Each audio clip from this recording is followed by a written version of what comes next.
미국 정치사에 잘 알려진 인물 가운데 정치가로 휴버트 험프리라고 하는 사람이 있습니다.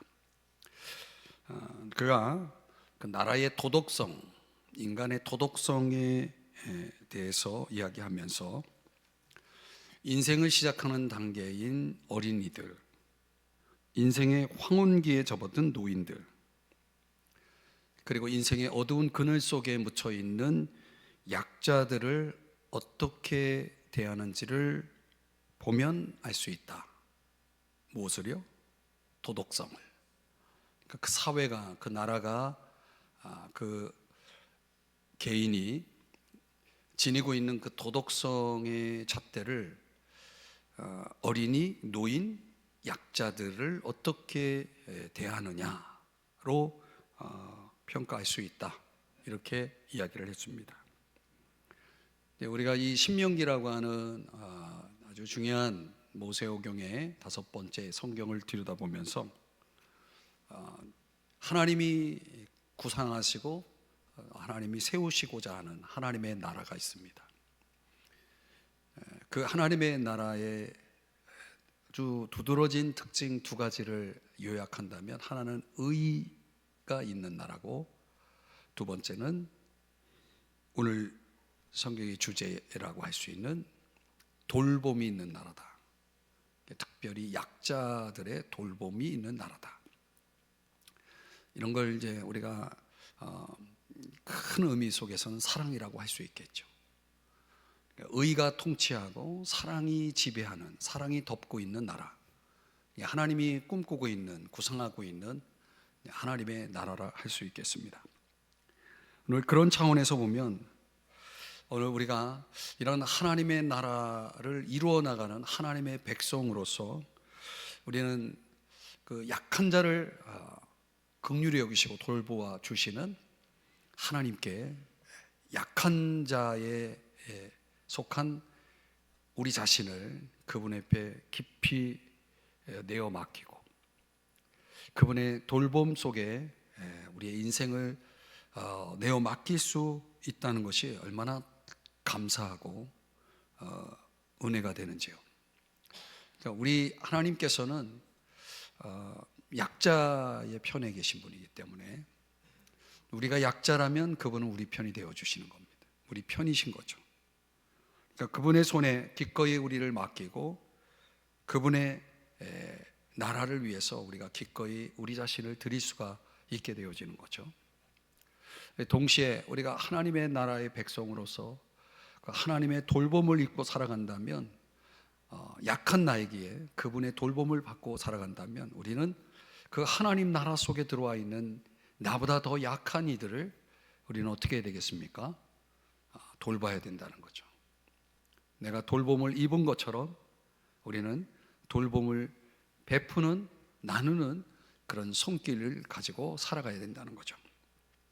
오늘 하나님은 그런 의미에서 약자들을 향해서 약할 때에 우리가 어떤 자세가 필요하겠는가, 어떤 자세가 필요하겠는가, 오늘 성경에서 2가지 차원으로 우리에게 교훈해 주고 있습니다. 하나는 보호되어야 한다는 거죠. 약할 때는 보호를 받아야 되는 겁니다. 보호가 되어야 됩니다. 그러니까 오늘 성경에서 그 보호받아야 될 약자들을 몇 사람 부류들을 이제 소개를 하는데, 첫 번째는 죄를 범한 사람들입니다. 어떤 의미인지 한번 내용을 들여다보면, 오늘 보면 2절 3절에 보시면은 그의 죄에 따라 수를 맞추어 때리게 하라. 그러니까 율법에는요, 죄를 범한 사람들을 이렇게 처벌하는 데 있어서 감금 형태가 없었습니다. 감옥이 없는 거죠. 감옥 형태로 약간의 다른 의미가 될 수도 있겠지만 도피성이라는 것은 있었어요. 잠시 자기를 보호받을 수 있는 어떤 그런 장소로서의 도피성, 굉장히 불편할 수 있는, 나를 지금 나에게 보복하려고 하는 사람으로부터 나를 보호하기 위해서 대제사장이 살아있는 동안 보호받을 수 있는 장소인 도피성이라는 곳에 피신해 있는 거죠. 근데 어떤 물리적인 제지가 없는 그런 장소, 대신 이런 처벌에 있어서 감금의 형태는 없지만 처벌 방식에 있어서 손해배상, 우리가 벌금과 같은 그런 형태하고, 그리고 또 하나가 뭐냐면 태형이라는 게 있었다. 태형, 매 맞는 거죠. 그래서 오늘 그것을 2절 3절에서 이야기를 하는 것입니다. 그의 죄에 따라 수를 맞춰 때리게 하라. 그러니까 그 죄의 경감에 따라서 누가 때리는 거냐면 피해자가 때리는 거예요. 그러면 여러분, 내가 지금 피해를 받고 나에게 피해를 준 사람은 내가 매를 들고 지금 때린다고 생각해 보세요. 그럼 여러분들 몇 대 때리면 성이 풀리겠어요? 뭐 그냥 한없이 때리고 싶을 수도 있죠. 그렇죠? 내 감정이 풀릴 때까지 때린다고 치면은 몇 대까지 때릴 수 있을 것 같아요. 지금도 생각해 보면 제가 학교 다닐 때 종교 시험을 백지를 냈다고 제가 그때는 제가 예수님을 안 믿고 있었기 때문에 카톨릭 학교를 다녔는데 아주 독실한 카톨릭 신자인 담임 선생님, 윤리 선생이었는데, 야, 철이 나와!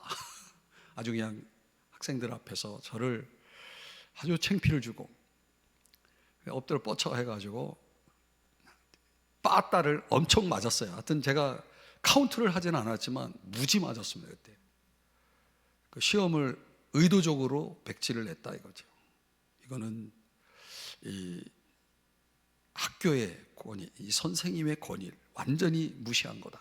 그러니까 종교를 떠나서 너는 악의적으로 백지를 냈다 해가지고 빠따를 엄청 맞은 생각이 나는데, 내가 조금 일찍 예수를 믿었어도 근데 그렇게 제가 볼 때는 그 선생님이 감정을 완전히 감정 이탈이 된 것 같아요. 그냥 무감정으로 그냥 매를 내려치는 것을 느꼈는데, 아무튼 뭐 다른 얘기지만은 내가 누구를 때릴 권한이 주어지고 때려야 한다면 얼마나 때려야 될지 이걸 가늠할 수가 없는 거죠. 그런데 아무리 가해자라도 피해를 입은 사람 입장에서 그 가해자의 존엄성까지 해치는 선을 넘지 말아야 된다는 거예요. 그걸 오늘 성경에서는 40까지는 때리려니만, 그러니까 40대까지는 가능한 거죠. 태형으로서. 그래서 41가 되면 법을 어기는 거예요. 근데 때리다 보면 하나, 둘, 셋, 잘 카운트가 되다가 어느 순간서부터는 카운트가 자기가 몇 대까지 때리는지 모를 수 있잖아요.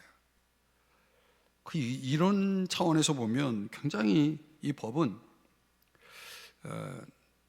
이제 가해자의, 범죄자의 입장에서는 굉장히 그에게 자비를 베푸는 그런 근거로서 아주 중요했다라고 볼 수 있겠습니다.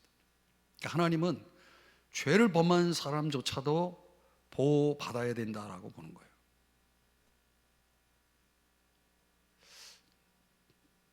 여러분들의 표정을 보니까 왜 그들이 보호를 받아야 되는가 좀 여러분들 이해가 되지 않을 수도 있는데, 저는 이 법을 저도 고민을 많이 했는데 살아가면서 얼마나 피해를 많이 보고 상처를 많이 받습니까? 뭔가 그것을 갚을 길이 있다면, 내가 갚아줄 기회가 주어진다면, 공식적으로 율법에 의해서 그런 기회가 주어진다면 우리의 많은 상처들은 사실 풀어질 수도 있지 않을까라는 생각이에요. 그런 걸 할 수 없는 그런 일들이 얼마나 많습니까? 근데 어느 날 제가 성경을 보다가 이 법이 굉장한 법이었다는 걸 깨달았어요. 왜냐하면 이 법에 특별한 수혜자가 성경에 등장하는데 그가 바로 사도 바울이었다는 거예요. 이 법이 없었다면 사도 바울은 죽었어요. 사도 바울이 죽었다면 우리가 보는 많은 성경 중에 어떤 성경은 볼 수 없었을 거고, 그를 통해서 수많은 제자들이, 교회가 세워지고 제자들이 탄생이 되는데, 이제 이런 그 위대한 교회사의 업적은 성경 속에 그 은혜로운 그런 일들은 결코 일어날 수 없었을 것이다.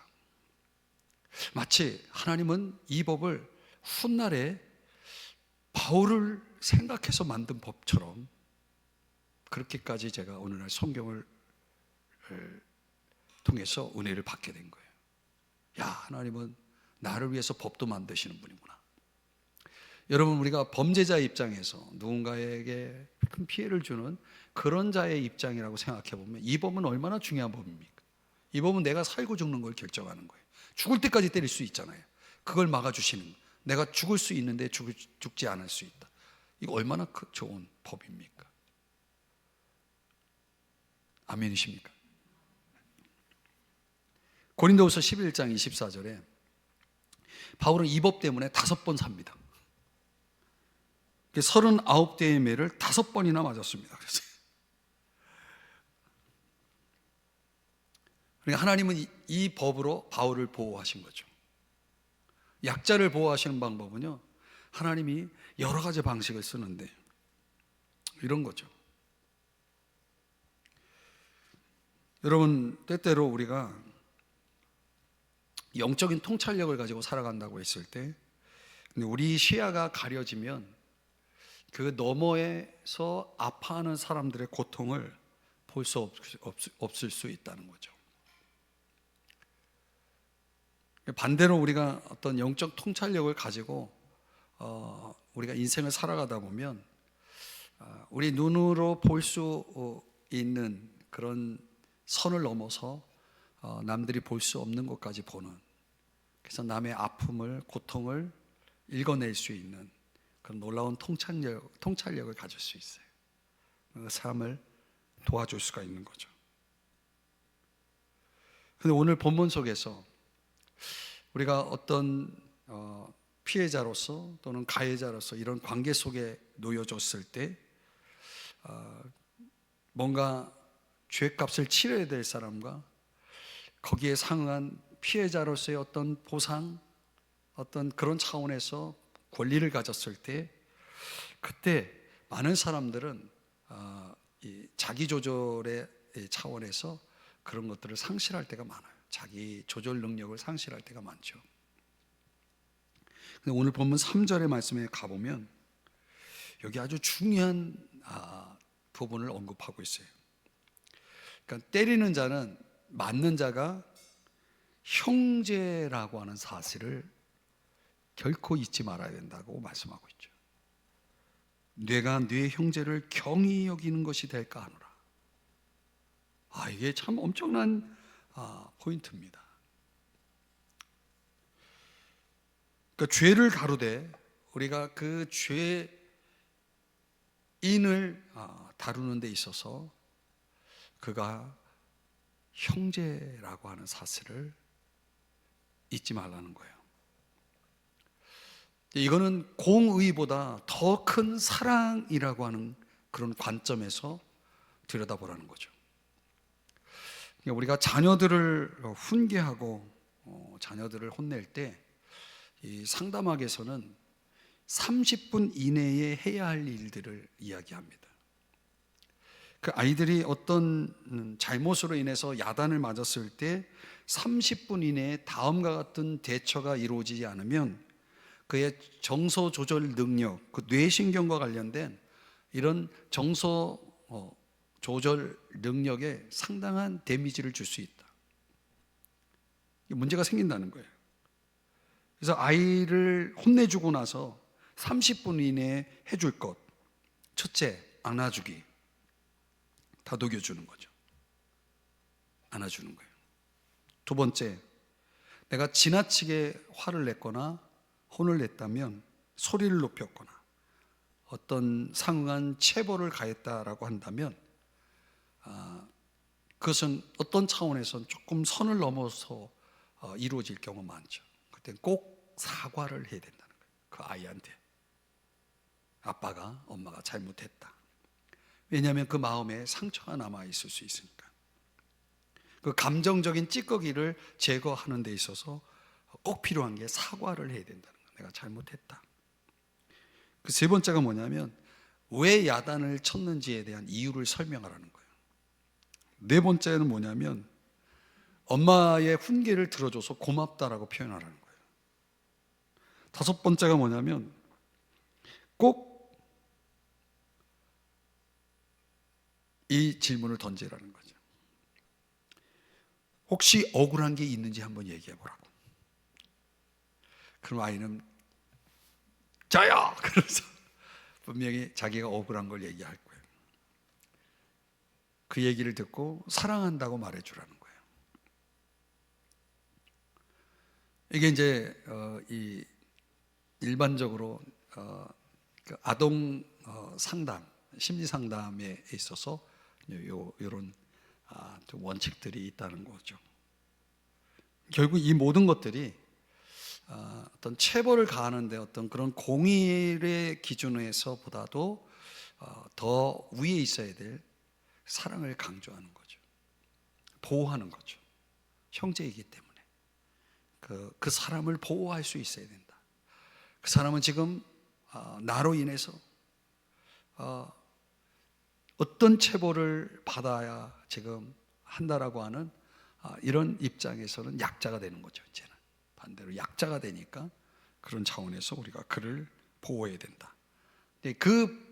이 법의 수혜자로서 성경은 사도 바울이라고 하는 사람을 언급하고 있다라고 하는 것입니다. 또 하나 25장 4절 말씀해 보면 어떤 약자를 소개하냐면 곡식 떠는 소에게 망은 씌우지 말지니라. 지금 곡식을 떠는 소를 약자로 보고 있는 거예요. 소. 하나님은 참 짐승까지도 동물까지도 약자로 보시는 거예요. 그러니까 우리 인간에게 있어서는 동물들은 약자죠. 여기 이제 반려동물을 키우시는 분들은 그런 면에서 굉장히 이렇게 공감이 되는 부분이죠. 이 히브리 농부들은 소가 일하는 동안에 절대 소의 입에 망을 씌우지 못하게 했다는 거예요. 주인의 관심은 일을 시키는 데만 있잖아요. 근데 소도 일만 해서는 안 되죠. 자기가 배고플 때는 먹어야 될 거 아니에요. 근데 그런 차원에서 이제 소를 짐승을 보호하라고 말씀을 하시는 거예요. 그런데요, 아무리 그렇게 그런 의미로 이 말씀을 이 율법을 주셨다 하더라도 근데 인간 편에서 볼 때 이게 그렇게 다 와닿지 않잖아요. 근데 이거를 이 신명기 25장 4절의 말씀의 수혜자가 또 누구냐면 바울이에요. 고린도전서 9장 9절에 보면 현대인의 성경으로 보면 이렇습니다. 모세의 율법에는 하면서 바로 신명기 25장 4절을 인용을 하는 겁니다. 곡식을 밟아 떠는 소의 입에 망을 씌우지 마십시오라고 기록되어 있습니다. 하나님이 소를 염려해서 소를 보호하기 위해서 말씀하신 거라고 제가 설명을 드렸잖아요. 근데 바울이 이렇게 말합니다. 이것은 하나님이 소를 염려해서 하신 말씀입니까? 자, 이거 해석을 해주는 거예요. 10절 전적으로 우리를 위해서 하신 말씀이 아닙니까? 그렇습니다. 이것은 우리를 위해 기록된 것입니다. 박가는 사람이나 타작하는 사람은 제 몫을 받을 희망을 가지고 일합니다. 11절 여러분에게 영적인 씨앗을 뿌린 우리가 물질적인 수확을 거둔다고 해서 이것을 지나친 일이라 할 수 있겠습니까? 이렇게 말씀을 하는 거죠.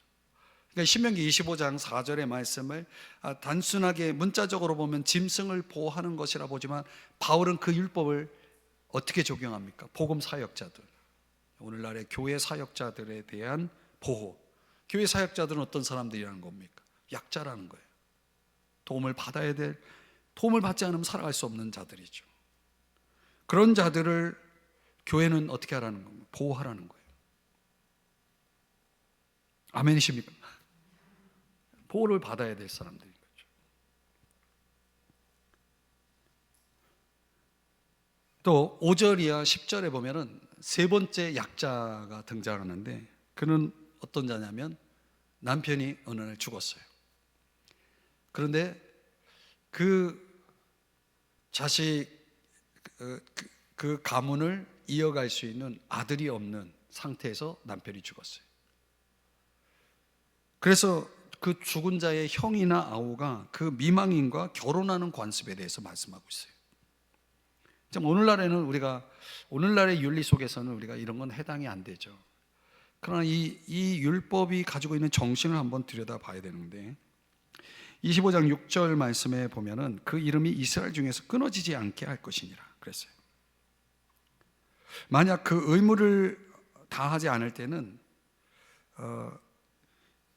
25장 10절 말씀 한번 같이 읽어볼까요? 시작. 이스라엘 중에서 그의 이름을 신 벗김 받은 자의 집이라 부를 것입니다. 신 벗김 받은 자의 집. 자, 이렇게 불리는 수모를 당하는 거예요.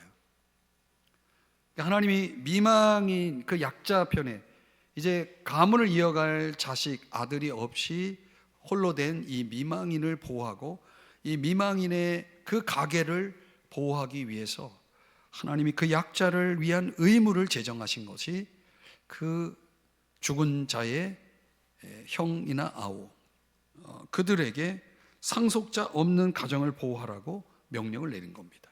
그런데 그 의무를 다하지 않으면 동네방네 모든 사람들에게 그 의무를 다하지 않은 코스트를 지불해야 되는데, 그게 뭐냐면 수치심과 굴욕감을 느끼게 하는 장치를 마련한 거예요. 그럼 아무리 생각해도 내가 그렇게 했을 때 나에게 돌아오는 유익이 없다라고 생각하면은 내가 수치를 당할 망정, 굴욕감을 당할 망정, 난 이 의무를 다하지 않겠소 하면 신벗김 받은 자의 집이 되는 거죠. 그 집에서 살면서 그 수치를 계속 받으면서 사는 거예요. 그러니까 이건 굉장한 벌이죠. 그 체면을 먹고 사는 사람들의 입장에서는 이건 절대 용납할 수 없는 일이죠. 근데 이 법 때문에 누가 혜택을 받냐면, 여러분이 잘 아는 룻이라고 하는 한 여인, 모압 여인이 혜택을 받는 것입니다. 이 법이 없었다면 메시아의 계보도 없는 거예요.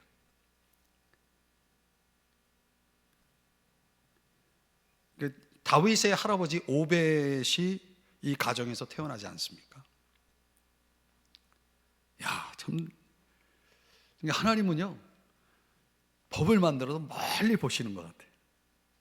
훗날 이 법으로 인해서 누구를 보호하시겠다, 지키시겠다는 것까지 하나님이 그걸 다 내다보시는 거예요.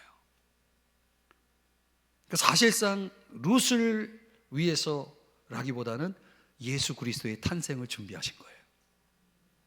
이 엄청난 법이죠. 근데 이 의무를 누군가는 이행을 해야 되는 거예요. 이 룻이라는 한 여인을 통해서. 거기에 하나님이 누굴 들어 쓰시냐면 보아스라고 하는 총각을 들어 쓰는 거죠. 노총각을 들어 쓰신 거죠. 그러니까 하나님 앞에 순종하여 살아가는 이들에게는 이런 영광의 이름을 얻지만은, 그러나 이 의무를 하지 않고 신벗김 받은 자의 집으로 수치 속에서, 굴욕 속에서 남은 인생을 살아간 그 사람의 이름은 성경 어디에도 나오질 않아요. 그 이름은 역사 속에 지어져 버린 이름이죠. 부끄러운 이름. 그러니까 하나님의 이름으로 약자들을 보호해 들어가는 사람들은요, 하나님 그 이름을 기억한다는 거예요. 그래서 보아스를 하나님이 위대하게 쓰신 거예요. 룻기 2장 12절에 그렇게 말씀하잖아요.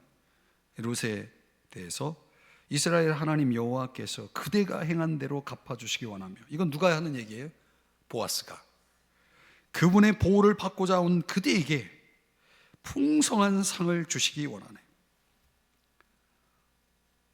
이 하나님을 경외하는 이런 이 보아스의 그 자세를 이 표현 속에서 딱 엿볼 수가 있는 거죠. 하나님의 보호를 받기 원하여 들어온 룻을 하나님의 이름으로 도운 사람이 보아스가 되는 거예요. 그러니까 여러분들이 하나님의 보호를 받으러 들어온 이들에게 하나님의 이름으로 행하면 여러분들도 보아스처럼 되는 거예요.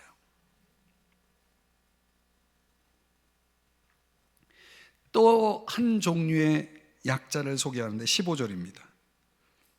오직 온전하고 공정한 저울추를 두며 온전하고 공정한 되를 둘 것이라. 그리하면 네 하나님 여호와께서 네게 주시는 땅에서 네 날이 길리라. 어떤 진실에 대한 보호죠. 속임수를 쓰는 일이 없어야 된다라고 하는 거죠. 그러니까 이 법이 어떤 이들에게 혜택이 되겠습니까? 가난한 자들이죠. 잠언 11장 1절에 보면 저울 눈금을 속이면 여호와께서 미워하시고, 잠언 21장 6절에 보면 속여서 얻은 재물은 사라지는 안개와 같고.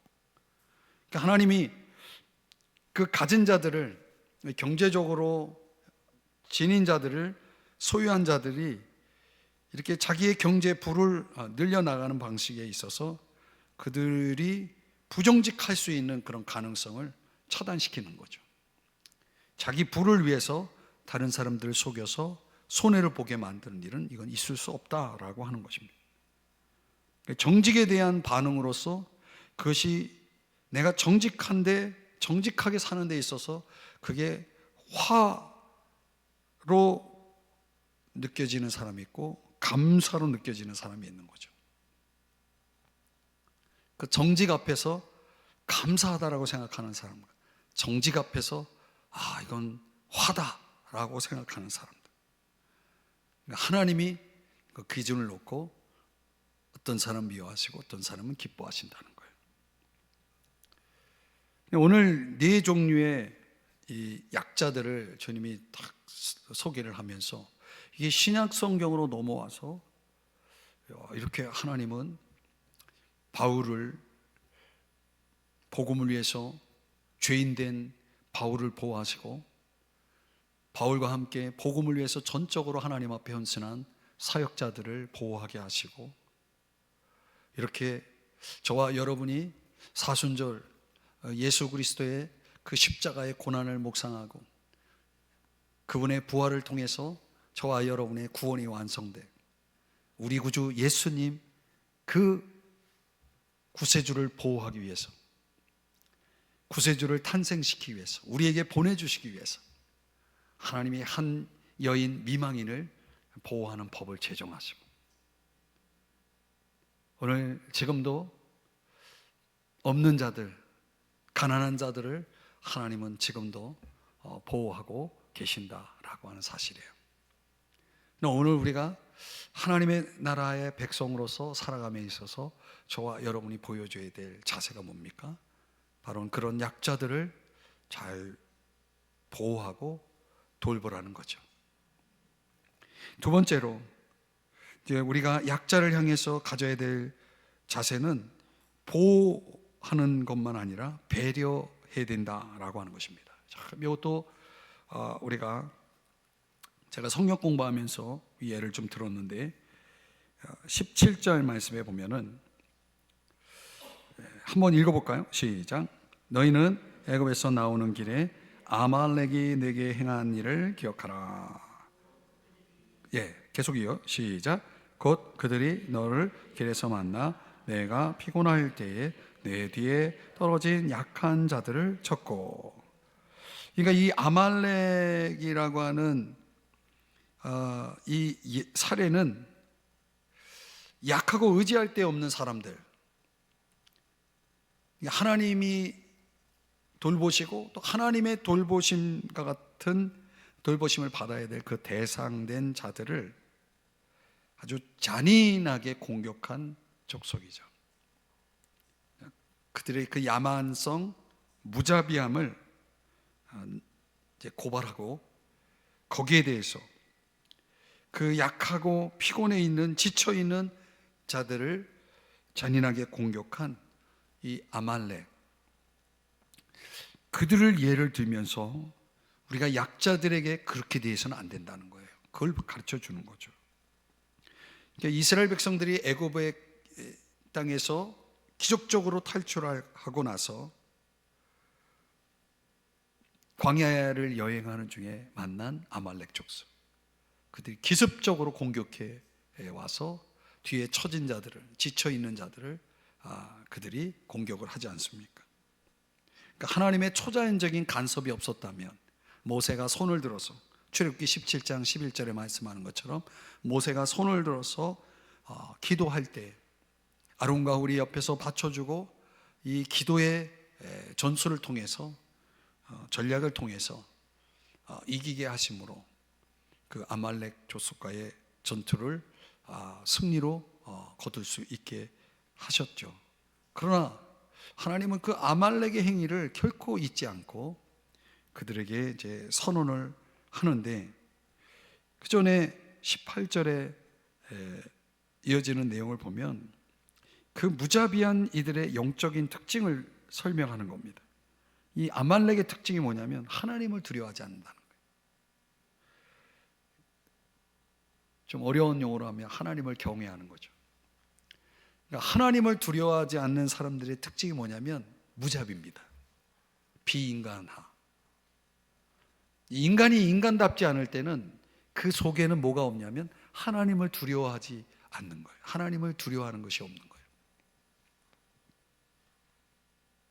그러나 하나님을 두려워하지 않기에 인간을 인간답게 대하지 않는 이들을 하나님은 아주 엄격하게 심판을 선언해서 19절 뭐라고 말하냐면 지워버리라 그랬어요. 그들을 아예 기억에서조차도 지워버려라, 완전히 없애버리라는 거죠. 이 명령이 얼마나 엄격한 명령이냐면 이 명령을 수행하지 않은 사울을 하나님이 버립니다. 그런데 이 명령을 위해서 목숨을 건 에스더를 하나님이 들어 쓰십니다. 한 사람은 자기 욕심에 의해서 하나님 이 명령을 하나님 지워버리라 그랬는데 이 명령을 어긴 사울, 한 사람은 죽으면 죽으리다 하고 이 아말렉 족속을 도말하는 일에 자기 목숨을 걸었던 이 에스더와 모르드게를 통해서 하나님이 이 유대인들을, 이스라엘을, 나라 전체를 살리지 않습니까? 하나님이 위대한 역사를 이루게 하는 것입니다. 그러니까 하나님은 이 아말렉이라고 하는 이 한 사례를 통해서 오늘 본문 속에서 우리가 이 연약한 자들을 어떻게 대해야 하느냐라고 하는 사실을 오늘 본문에서 보여주고 있는 거예요. 피곤하고 뒤에 떨어져 약해져 있는 이들을 우리가 어떤 마음으로 대해야 하느냐라는 것입니다. 여기 또 하나 성경 본문이 아닌 오바댜 1장 12절 이하에 보면 에돔에 대해서도 이 아말렉과의 이 아말렉이라고 하는 족속이 보여준 그 특징과 비슷한 그런 예를 성경이 또 보여주고 있습니다. 너는 네 형제들의 불행을 만족스러운 듯이 바라보거나 유다 백성의 패망을 기뻐하거나 그들이 고난을 당할 때 우쭐대지 말았어야 했다. 여러분, 얼마나 잔인한 사람들입니까? 남의 불행을, 남의 패망을 즐기고 기뻐할 뿐만 아니라 더 나아가서 13절에 뭐라고 말씀합니까? 내 백성이 재앙을 당하는 날에 너는 그들의 성에 들어가서 만족스러운 듯이 그들의 고통을 바라보며 14절 그들이 고통을 당할 때 사거리에 서서 도망하는 자들을 붙잡아 그들을 원수들에게 넘겨주었다. 아주 잔인한 이들이죠. 그것도 에돔이라고 하는 이 족속은 이스라엘과는 형제의 관계거든요. 조상으로 따지고 보면 형제 관계인데 어떻게 이럴 수 있습니까? 형제를 향해서 어떻게 이렇게 잔인하게 할 수 있냐는 거죠. 그래서 15절에 뭐라고 말씀합니까? 나 여호와가 온 세상을 심판할 날 에돔아 내가 행한 대로 내가 너에게 갚아주겠다. 그 약한 사람들을 돌보고 배려하는 일을 통해서 하나님은 당신의 경외를 드러내시는데, 이제 그렇지 않다면 오늘 이 아말렉처럼 에돔처럼 하나님이 그들을 행한 대로 갚아 주겠다라고 말씀을 하고 있는 것입니다. 약자를 돌본다는 것은 배려 사회, 하나님을 경외하는 사회라 할 수 있겠습니다. 우리의 이웃들은 사랑과 돌봄의 대상인데, 이렇게 시기와 기만과 그리고 어떤 억압의 대상으로 여긴다면 그것은 하나님의 분노를 사게 하는 일이다라고 하는 것이죠. 이렇게 보면 이렇게 이웃을 깊이 배려하고 사랑하는 모습으로 대해 주었던 아주 좋은 한 사례가 성경에 소개되는데, 그게 선한 사마리아인의 비유예요. 누가복음 10장 33절에 보면 어떤 사마리아 사람은 여행 중에 그 길로 지나다가 그를 보고 불쌍한 생각이 들었다. 여러분, 봤다는 거예요. 사람을 봤는데 불쌍한 생각이 들었다는 거예요. 이게 인간을 배려할 줄 아는 사람들의 반응이에요. 인간을 인간답게 배려할 줄 아는 사람들은 보면 불쌍한 생각이 들게 돼 있어요. 이게 불쌍한 사람을 볼 수 있는 눈이 있고, 그 사람을 불쌍히 여길 수 있는 가슴이 있는 거죠. 34절에 보면 그래서 그는 다가가서 상처에 기름과 포도주를 붓고 싸맨 후 자기 짐승에 태워 영원까지 데리고 가서 간호해 주었다. 행동하는 발, 섬길 수 있는 손이 작동하고 있는 것을 볼 수 있어요. 35절에 보니까 이튿날 그는 한 데나리온은 하루 노동 값이잖아요. 그러니까 이틀 동안, 하루 종일 이틀 동안 일한 값을 지불한다는 것은 굉장한, 당시로는 굉장한 비용이죠. 그걸 여관 주인에게 주면서 이 사람을 잘 보살펴 주시오. 비용이 더 들면 돌아오는 길에 갚아드리겠소. 아니, 자기가 뭐 꽂나요? 자기가 왜 갚아요? 이거는 자기를 전적으로 희생하려는 결의가 담겨 있는 거죠. 그러니까 사랑이라는 것은 값비싼 거예요. 시간도 필요하고 돈도 필요하고 자기 희생도 들어가는 거죠. 이런 게 없이는 사랑할 수가 없는 거예요. 그래서 그 선한 사마리아인의 이 비유를 통해서 주님이 이런 게 이웃이고 사랑이다, 이렇게 말하고 있는 거죠. 갈라디아서 6장 10절 말씀에 현대인의 성경에 보면 기회 있을 때마다 모든 사람에게 선한 일을 하고 특별히 믿는 성도들에게 더욱 그렇게 하십시오 라고 말씀하는 거죠. 사실 오늘날의 이 현대인의 고독은 우리 주변에 이 선한 사마리아인 같은 사람이 없는 문제일 수 있는 거죠. 우리 곁에 있다고 이웃이 될 수는 없는 겁니다. 이웃이라 말할 수 없는 거죠. 그러니까 철저하게 외롭게 고독하게 걸어가는 인생 길처럼 그냥 나무로 왔다가 뿔뿔이 나무로 흩어지는, 헤어지는 그런 모습들. 그러니까 우리 곁에 누가 다가와도 그 사람이 안고 있는 고민과 눈물을 볼 수 없는 사람들, 들을 수 없는 사람들. 삶을 살다 보면 저는 그렇게 생각하는 사람이거든요, 사실. 내 삶의 공간 속에 강도 만난 사람을 하나님이 꼭 보여주시고 보내주신다는 거예요.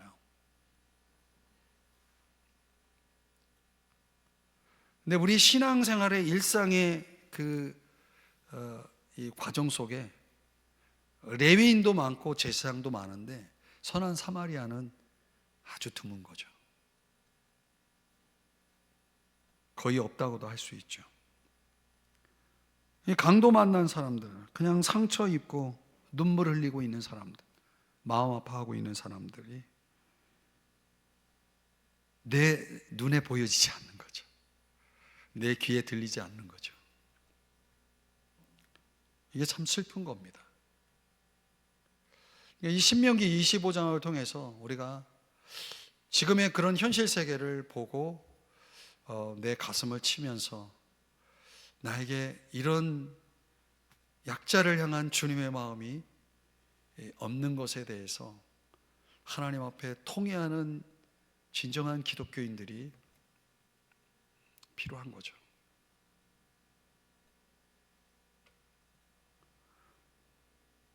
그럼 우리가 분명히 알아야 될 것은 내 곁에 살기 때문에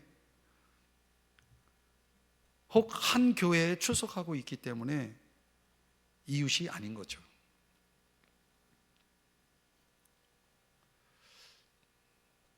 어쩌면 우리가 다 그런 약자의 처지에 놓여 있기 때문에 다른 약자를 볼 수 없는지도 모르겠습니다.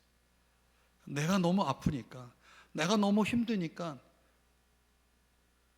나와 같은, 아니 나보다 더한 그런 이웃들을 볼 수 없는지 모르겠습니다.